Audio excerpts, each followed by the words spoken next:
Gary McHale is one of the most disliked men in Canada. He is also one of the most admired. Depending on who you talk to, he is either a chronic troublemaker, a sort of pestilence visited on towns that would otherwise enjoy harmonious community relations, or he's a hero, a man who has made extraordinary personal sacrifices with the goal of ensuring that Canadian citizens are treated equally before the law. Gary's mother died when he was just 10, and his father was mostly absent. Gary and his 5 older brothers essentially raised themselves, some of them increasingly descending into lawlessness. Gary, realizing he would go the same route, left home on Christmas Day when he was just 13 to live with his aunt and uncle. Now, you'd need a particularly fine crystal ball to see that as an adult, Gary McHale would educate himself, attend a Baptist seminary, run a successful small business for 30 years, and then immerse himself in the Canadian Criminal Code and Charter of Rights to such an extent that he repeatedly and successfully argues the law in Ontario's Superior Court, changing the way law is enforced in Canada and in Ontario to the benefit of all. He has made case law in the field of private prosecutions, and he has taken on powerful, very powerful vested interests, convincing judges, for example, to lay criminal charges against 5 OPP officers, including 2 OPP police commissioners, former and current, and a police superintendent in connection. All of this in connection with the Caledonia crisis. Gary and his wife, Christine, and they are celebrating their 31st wedding anniversary this year, by the way, they have given up as lost the comfortable home they used to own in Richmond Hill, and they are now full-time civil rights advocate volunteers. Full-time volunteers, think about that, in the Caledonia area. Their activism is rooted in a deeply held religious belief that they, as Christians, have a duty to speak out against injustice. The great British philosopher John Stuart Mill said that a man who has nothing which he cares more about than he does about his personal safety is a miserable creature who has no chance at being free unless made and kept so by the exertions of better men than himself. Gary McHale is one of these better men. Please welcome him.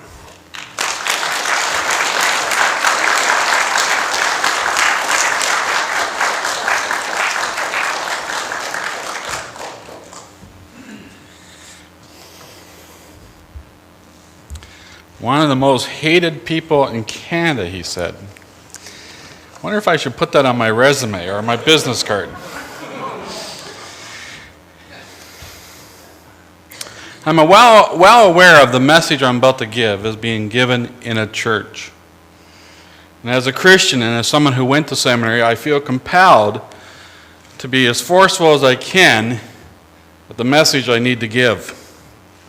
In the Old Testament book of Ezekiel, we are told that the watchman has to stand guard over the city, and when he sees danger coming, he must sound the trumpet. If he fails to do so, God will hold him accountable for all the harm that is done.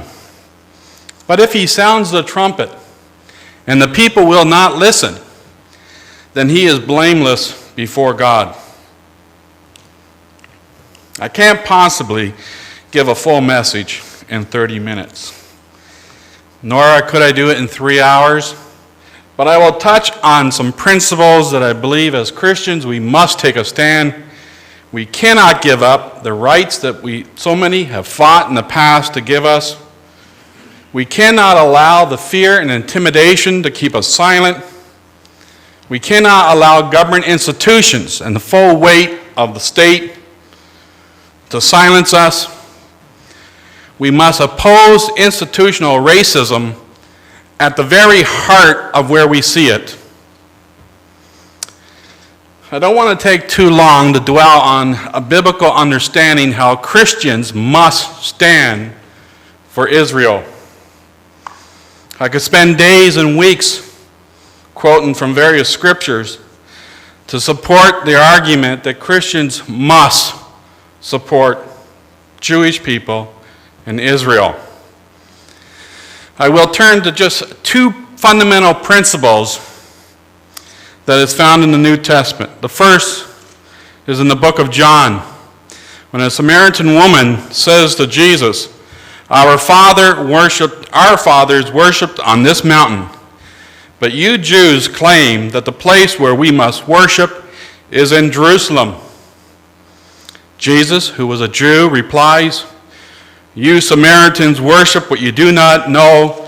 We worship what we do know, for salvation is from the Jews. Did you hear that? Jesus' own words, salvation is from the Jews. It's an inescapable truth of Christian teaching. The Apostle Paul, a Jew, who writes half of the New Testament of the 27 books, he writes half of it, carries this message forward in the book of Romans, in a particular passage that I believe single-handedly brings an end to the Dark Ages and starts the age of enlightenment, when Paul writes, I am not ashamed of the gospel, because it is the power of God for salvation of everyone who believes, first for the Jews, then for the Gentiles. A true Christian can't be anti-Semitic, nor can I avoid the concept that for hundreds of years, so-called Christians were first to persecute the Jews. I'm happy I live in a time when much of that has been done away with. That many churches have come to understand what the Bible clearly taught, what Jesus clearly said. And so that so many churches, like this church, that given this opportunity, can actually stand and say, fundamentally, we stand for Israel and we stand for Jews. The God of Abraham, the Isaac, and of Jacob is both the God of Israel and of Christians. This is the reasons why the radical Muslims call for the death of the Jews first, and then the death of the Gentiles who have become Christians.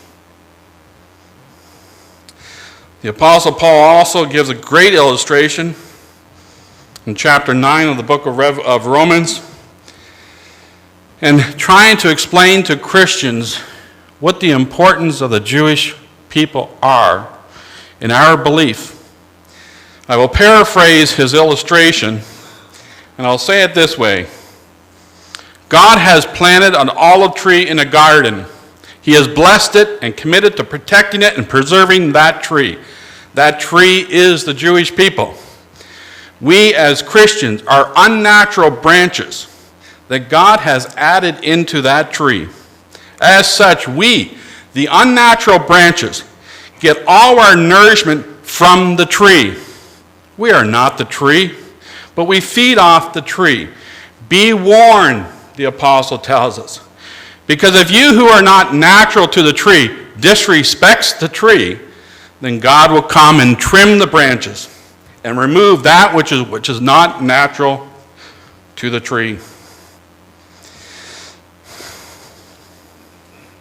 Jesus said, why is it that you can look out and know the signs of a coming storm, and yet you cannot look at the signs of the day that you live in?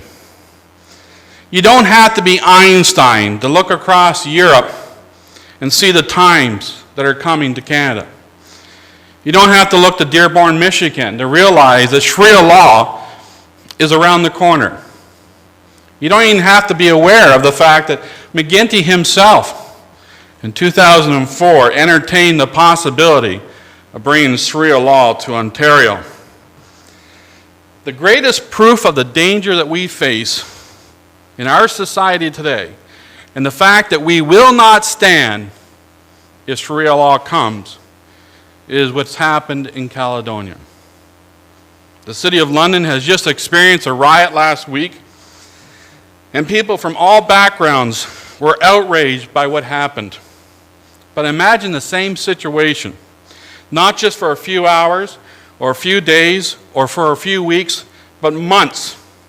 Imagine the rioters being allowed to kidnap police officers and residents, destroy the power station, burn down bridges, dig up the highway for 6 weeks, and stop vehicles and search the cars and search you personally and your children, while police stood and watched week after week after week.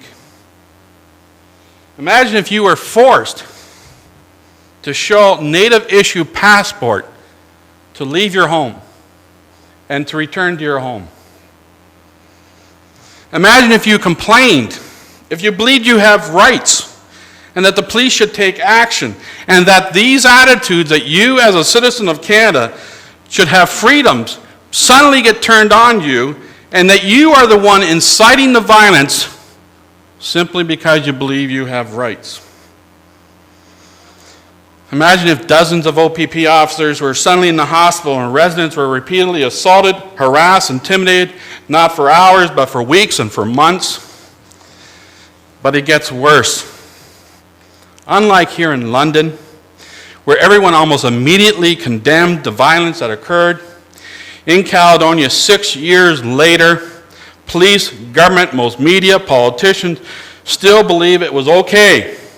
The native thugs were justified, that it was acceptable that if you were a victim, that you were victimized, you had no rights, and that race controlled everything police officers did. I'm not exaggerating.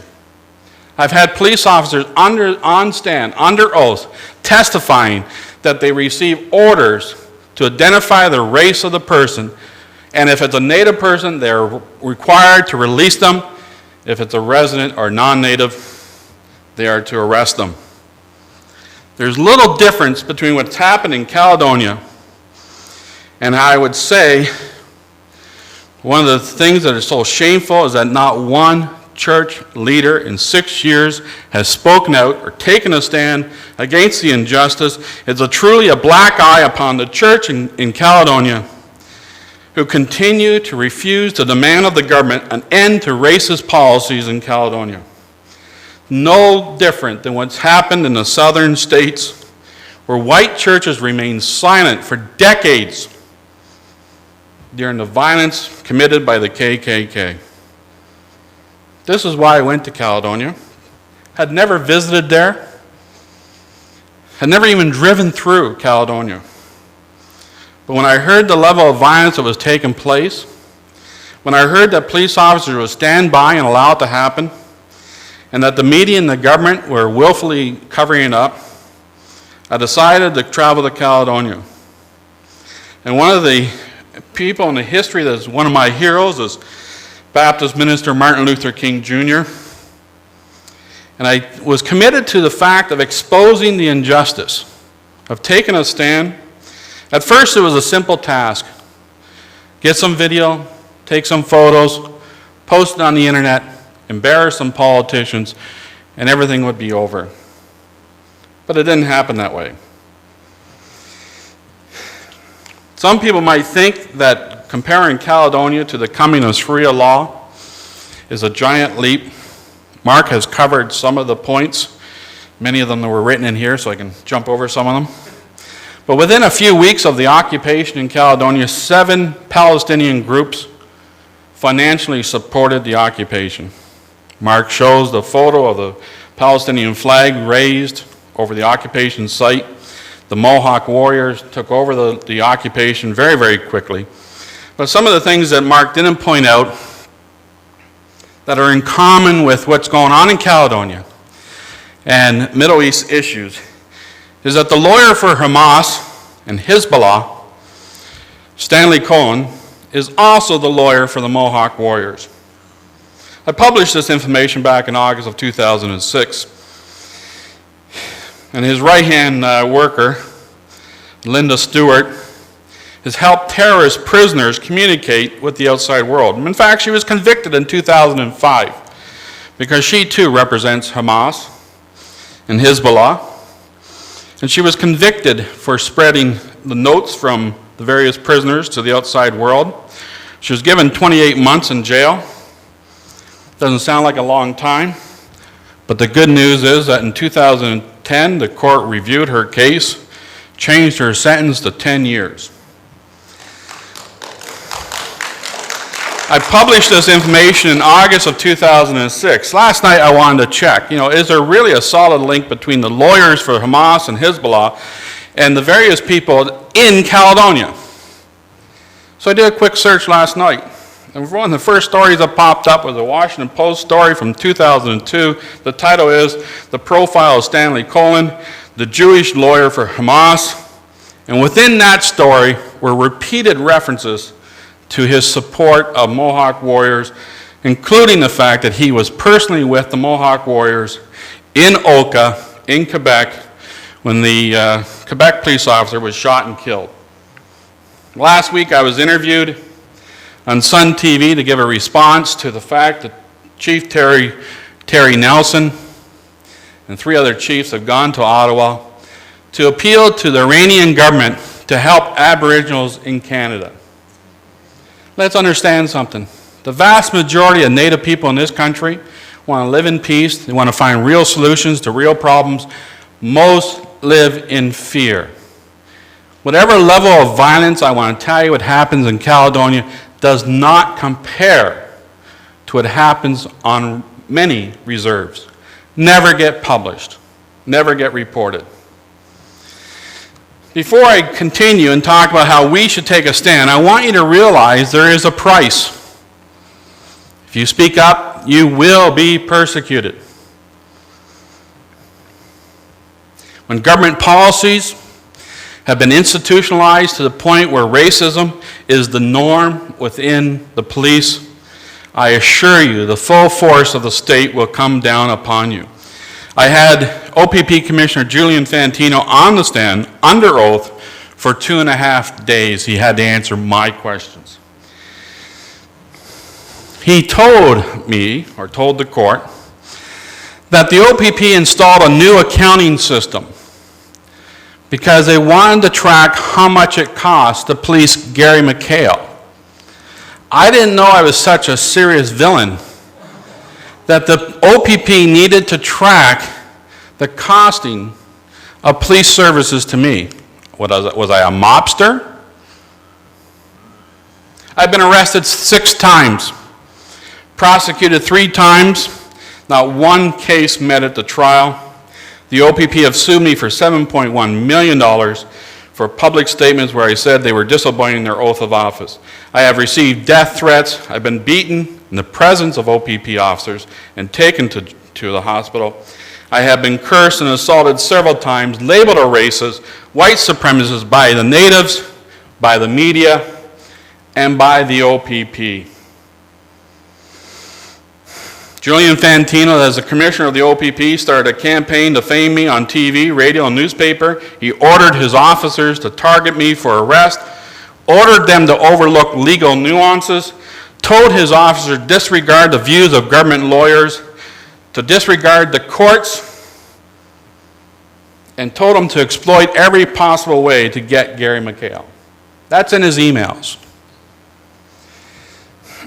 When I was attacked and put into jail, it was Commissioner Fantino, as the highest ranking police officer in this province, who wrote a letter to the court supporting the Native person who beat me up.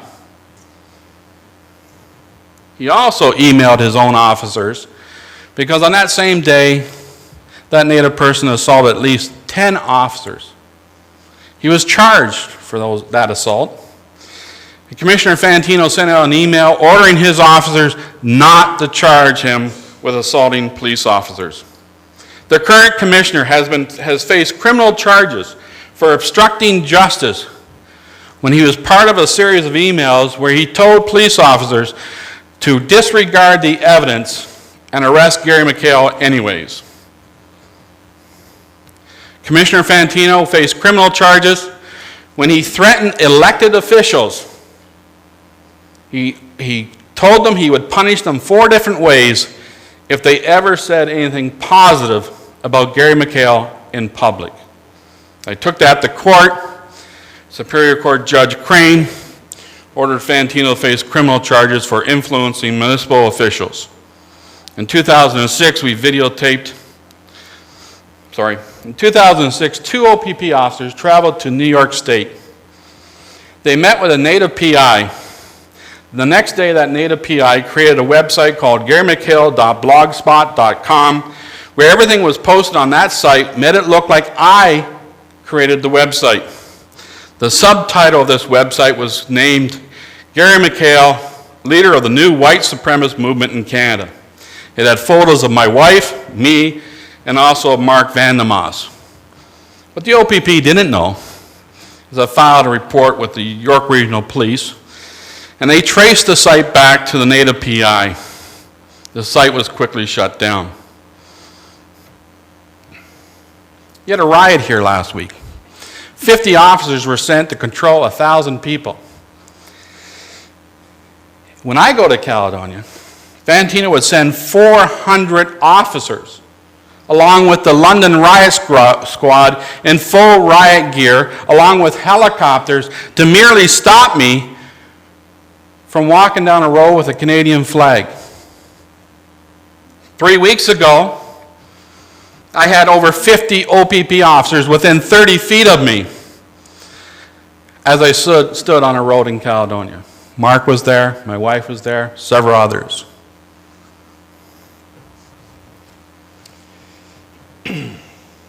From the perspective of the Ontario government, why would I be considered so evil that such resources would be used against me? You had a riot, 50 officers, a lot of damage. Gary McHale raising the flag, millions spent to stop me. The truth of the matter is, from many perspectives, from the government's view, I am far more dangerous. We, each and every one of us, is far more dangerous than any riot. A riot is a temporary thing from people who are out of control with property damage, yes, but is gone very quickly. But we stand on a principle. We stand on the fact that we will adopt techniques that will expose the corruption of the people in the highest positions of the government. We will stand peacefully toe-to-toe with the most racist native thugs who will scream the most vile things at us. We will refuse to hide under our beds. We will refuse to surrender our rights and our freedoms. By every logical and reasoning that we can do, we will fight hate with peaceful statements. We will not return violence for violence, cursing for cursing, racial slurs for racial slurs. In many ways, we are a great danger to the people in power. I told you that 3 weeks ago I had 50 OPP officers. Technically, they were there as my bodyguards. Probably the most protected person in Canada now. Harper wish he probably could have the security I got. On that day, a native man got out in the presence of all these officers and pushed one of the people that was with me, Merlin Kinraid, one of the founders of our group, a 77-year-old person who served as a peacekeeper in the Middle East in the 1950s. We demanded he be arrested. The OPP grabbed him. At the time, there was only about 8 Native people there, 50 officers. 3 Native people wrestled with 10 cops for a full minute. Then suddenly the OPP let go all the 3 of them and let them walk away. They walked over to me, the OPP, and told me I had to leave the area or be arrested. I said, you just witnessed a person being assaulted. Each and every officer here has witnessed their fellow officers be assaulted. And you have to make a decision whether you're going to arrest the person who just committed the crime or arrest me who has committed no crime. They made their decision. I was put in handcuffs, put in a paddy wagon, taken to jail, and sat in jail for 3 hours. Of course, no charges. My speech today is supposed to be on the principles of Dr. Luther King Jr. When he was in jail in Birmingham, he wrote a very lengthy letter. He apologizes at the end of the letter, saying, I don't normally write such a long letter, but when you're in jail, you don't have a lot of other things to do, so I kind of rambled. And what's amazing about the letter is how he deals with the very same issues that we face today. The arguments haven't changed. Human nature hasn't changed. Whether you're in the deep south in the States or in Caledonia or dealing with Palestinians, the arguments that the other side will use doesn't change. And one of the things he said in his letter, and I'll quote, "I must make two honest confessions to you, my Christian brothers and my Jewish brothers.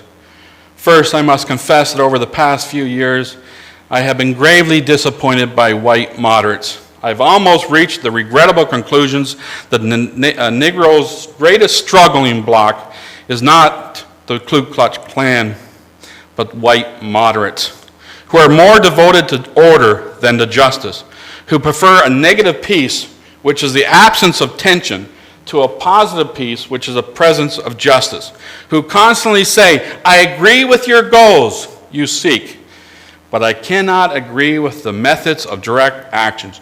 Shallow understanding by people of goodwill is more frustrating than the absolute misunderstanding from people of goodwill, of evil will. Lukewarm acceptance is far more bewildering than outright rejection." He goes on for pages of his letter, talking about how he travels through the South and wonders when he looks at all these great churches, the structures, and says, what kind of people worship here and who is their God? Yet he was condemned in his day by the vast majority of church leaders, publicly condemned. Nobody today would condemn him. Back then, he was condemned. The arguments are always the same. You're inciting violence. Why don't you give negotiations a chance? Appeasement. All the issues that people raise all the time today. Some of his fundamental principles. First, beware the moderates. They're more dangerous than the enemies. The people who sit beside you, the people in your own church, sometimes your own pastor, the people in your community, your politicians, they will do more to harm your movement than anybody else. It's easy to deal with the side that's outright against you. But the moderates who will sit there and say, let's do nothing. Let's keep silent. They are a cancer that you cannot pay attention to. You must overlook them and move on. Find the ones who you can unite with, who you can work with, and fight the battle regardless of what the moderates tell you. Number two, equality of all people. I don't need the government, the charter, or some human rights commission to tell me that all people are equal. As a Christian, the Old Testament, the first book in the Bible, declares that God has created man in his own image. In the New Testament, the book of James, the author tells us that out of the same mouth we praise God and curse man who is created in God's image. This should not be. Our enemies is not the native thug. Our enemy is not even the Palestinian. Our battles is not against flesh and blood. The battles are against the lies, the myths, the falsehood that has entrapped, that has ensnared people. I was raised in a pagan home. We were not the nicest people in the neighborhood. I moved out because most of my brothers at the time were selling drugs, stealing cars, and I was heading down the same path. The darkness that ensnares people to do evil, that's what we fight against. That's why it's important to have truth, to stand up toe-to-toe with the one who hates you and do your best to control yourself, but speak the truth. Don't compromise, don't hide, don't try to change the message. Be absolutely clear. Find where they are, find where the ones who are spreading the hate, go to where they are, hunt them down, and confront them in a peaceful way. That has always been the way it's been done throughout history. True Christians are persecuted. Jesus said, no servant is greater than his master. If they persecuted me, they will persecute you. The Apostle Paul says anyone who wants to live a godly life will be persecuted. There is no option. If you think you can avoid the battle, you're mistaken. If you think you can become the moderate, you're wrong. One of the other principles that Martin Luther King had, which I think is very important, that Martin Luther King never tried to tear down the white people. His goal was to uplift blacks, not to tear down the whites. He didn't look at the wealth of the white people, the education, and all the opportunities that white people have, and curse white people for doing it. He looked at it and said, we blacks want that. We want that equality. At the time, the Black Panthers wanted a revolution to destroy the white community and take over the United States.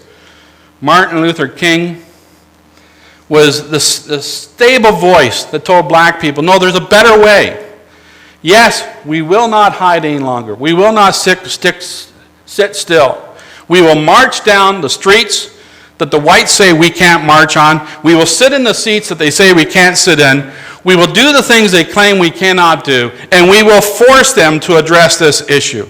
And that's what I do in Caledonia. Walking down the road with a Canadian flag, you can't even understand why that's an issue.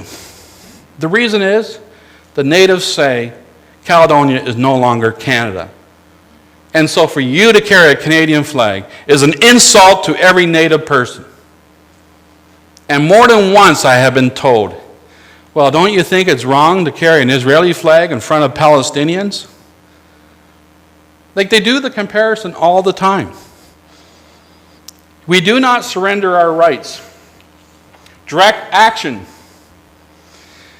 That's what Dr. Luther King called for. What is it?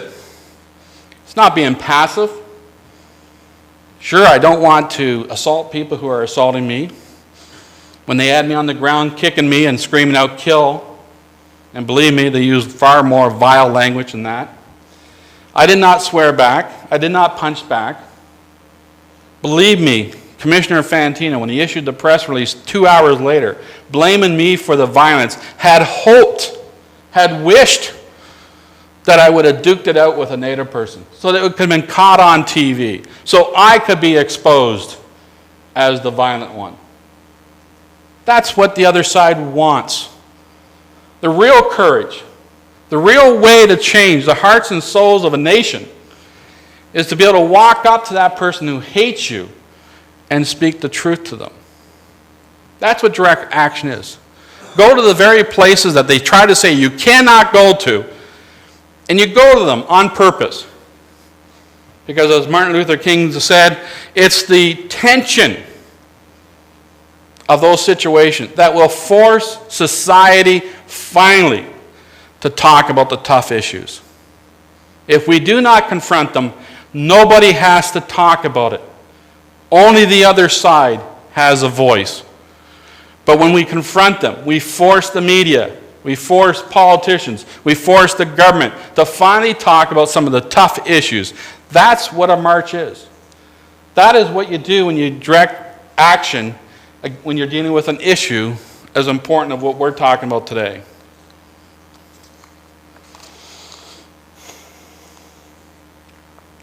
I'm running out of time quickly.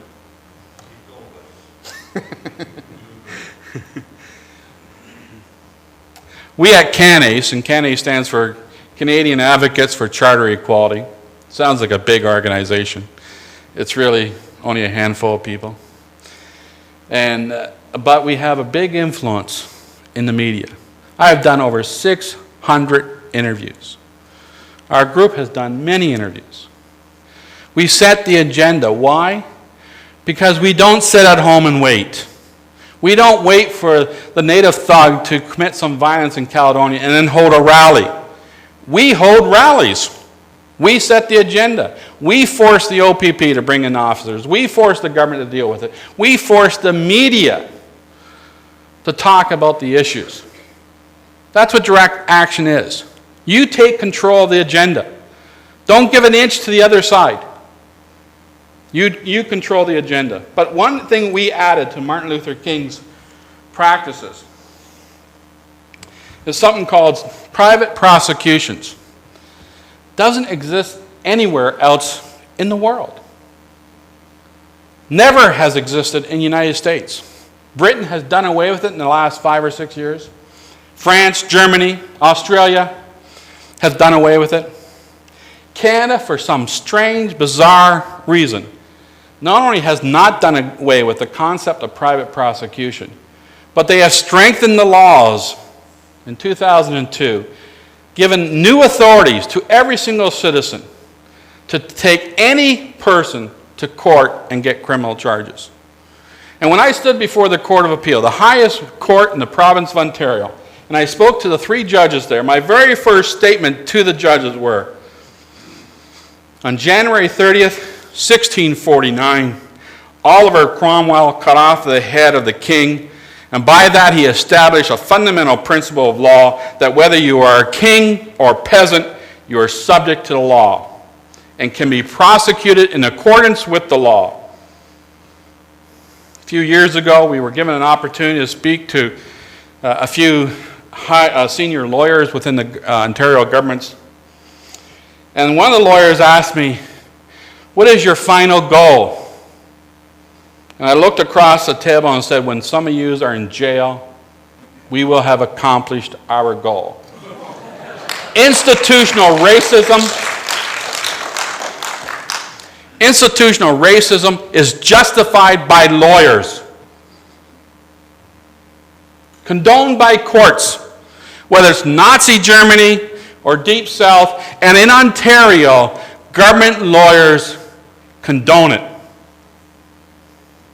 This is why it was so important that it took us years to get the first conviction, our first court to agree to lay charges. And I can remember those court days when sometimes there'd be 3, 4 government lawyers arguing against what we were doing. Us untrained lawyers. And some of the lawyers would stand up and say to the Superior Court judges, "You have no authority to hear this case." But the judges did hear the cases. And time again, they ruled in our favor, issued criminal charges against OPP officers. And I can tell you one thing, no government official cares about a lawsuit. You sue a government because they did something wrong, they don't pay for the lawyer. And if they get a settlement, if there's a settlement, it's the taxpayer who pays for it. But you take the same government official and you tell them, you act properly. If you break the law, if you bring about racism within the system, we will hunt you down and we will charge you. Suddenly, they're afraid. Because now it's personal. Criminal charges are against the person, not against the institution. This is a weapon that Canada has only, us Canadians. We can look at what's going on, and I'll just give you a simple example. We were doing a rally once at an illegal smoke shop.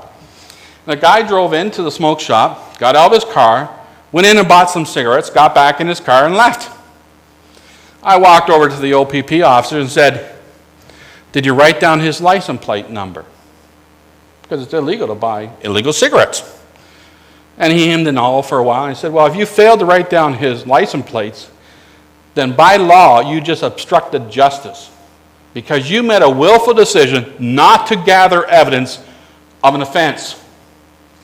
He immediately goes over to their cameraman and comes back, and of course, he's probably lying to me. "Oh, we got on video." You can walk up to police and government official and say, "You must uphold our principles and our laws. If you don't, we're coming for you." Direct action. Do not allow them one foothold. Confront them peacefully but forcefully. Thank you.